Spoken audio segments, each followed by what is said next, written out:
welcome to Delectable Flavors. In this video, I will be teaching you how to make chocolate ganache. For this recipe, you will need 1 cup of chocolate. I'm using chocolate chips, and a few I have are milk chocolate, but most of them are semi-sweet.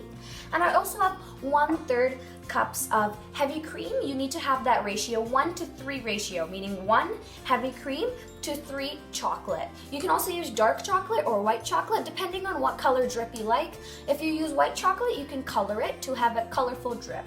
So what I'm first going to do is add my chocolate chips. See, these are my milk chocolate and my semi-sweet chocolate.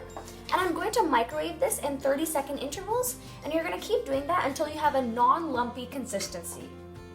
So you're now going to mix your creation, and you can add it. I think I'll add it into the microwave for another 30 seconds because it's not fully incorporated yet. Now I'm going to start mixing my ganache, and it's going to look like chocolate milk in the starting. And then you'll see the dark chocolatey color coming through. But if you still feel a few lumps, don't forget to put it in the microwave because you don't want your drip cake to have any lumps in it. And I'm also going to add in the sides.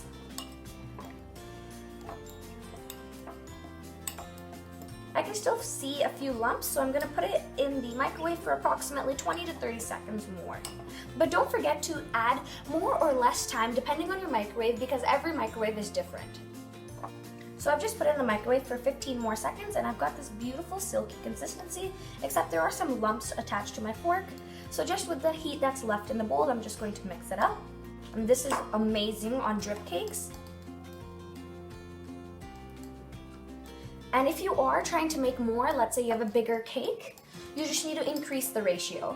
Like how I used 1 cup of chocolate chips, you can use 2 cups of chocolate chips. But if you use 2 cups of chocolate chips, you also need to increase your cream based on the 1:3 ratio.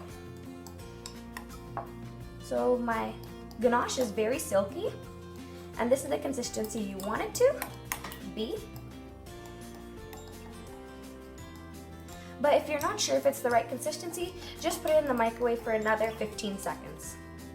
So I'm mixing this with a fork. You can use a whisk or anything you like. It's just a small mixture, so I thought a fork would be good.